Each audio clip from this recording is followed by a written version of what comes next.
Hello everyone. Today we will discuss the question most sorted array.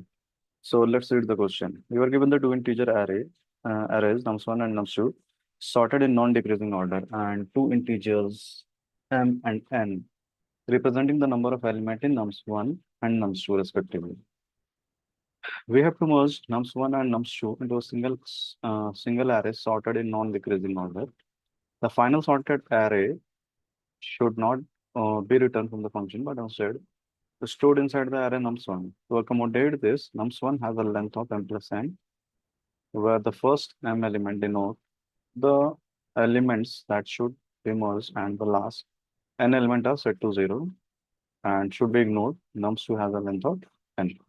So the question is saying that we will be given two arrays, nums1 and nums2. Nums1 will have nums1 will have m elements and nums2 will have n elements. But length of nums1 will be m plus n, and we have to merge nums2 into nums1 in such a way that the array should be in increasing order.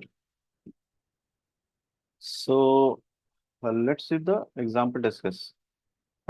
We can see that nums1 is 1, 2, 3 and rest element of 0 because m is 3 means nums1 has 3 elements which is 1, 2 and 3, and nums2 has a length of 3 and has the 3 element 2, 5, 6. Now we have to merge this. So output is 1, 2, 2, 3, 5, 6, which is an increasing order. Okay, so now let's discuss the approach. Okay, so we can use three-pointer approach. A three-pointer approach. What we can do, we can place a pointer here and one pointer here means at the end of the nums1 element, which is 3 elements. So this is the end element of the nums1 and another point at the end element of nums2.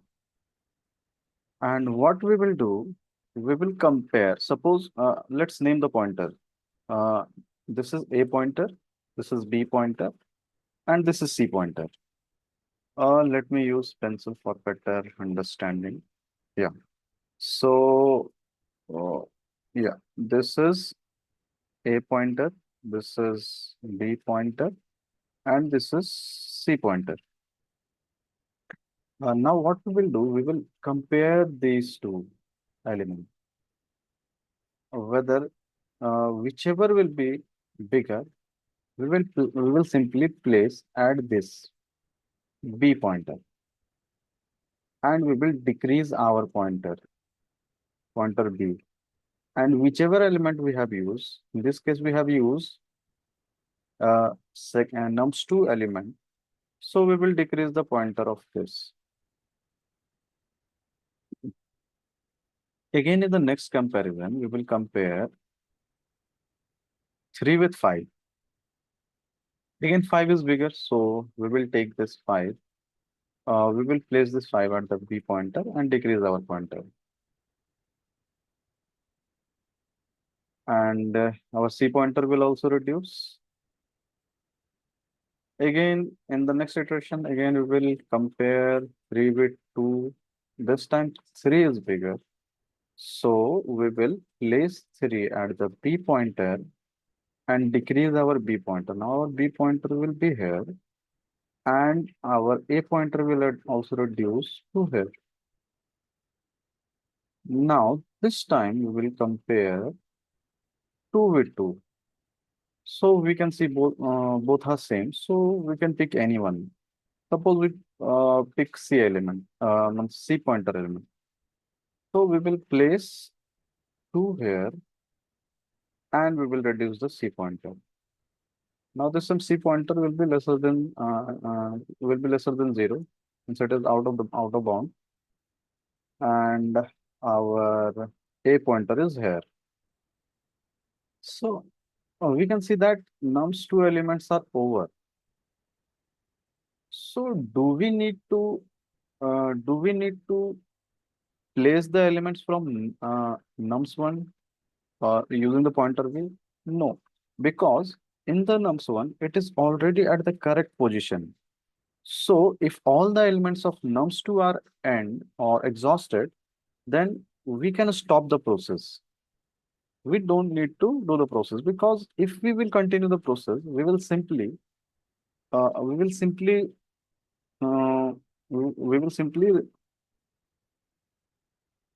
swap the elements of the pointer a and b, and reduce the pointer a and b. So if we will continue the process, then it will be we will be placing our b pointer is here and a pointer is at the same.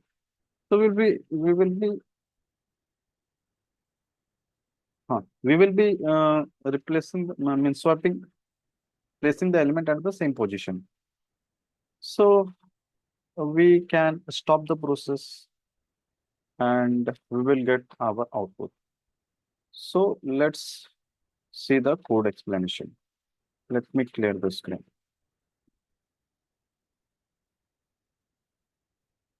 Yeah, so you can see that we have taken the three pointer, which is A, B, and C.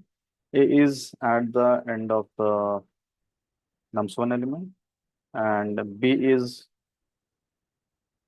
at the end of the nums1 array, and C is at the end element of nums2, which is n minus 1. Okay, now we are running a while loop. We are running the while loop till B is greater than 0. B, which is the end of this nums1. Okay, so here we are checking one condition ki if C is lesser than 0, means we have exhausted all the element of our nums2, then in that case we can stop the process. Okay, so next condition is that ki if we are checking that if A is greater than 0, okay, means A A has some element and nums A is greater than nums2 of nums1 of A, and nums2 of C is nums1 A is greater than nums2 of C. So in that case, we are simply placing nums1 of A element to nums1 of B. And if it is not satisfying the condition, means nums2 element is greater, then in that case, we can place nums2 element at nums1 of B. And we will simply decrease the B pointer. Now let's run this code. Yeah, it passes all the given test case. Let's submit the code. Yeah, it's our post our code passed all the test cases. Thank you for watching.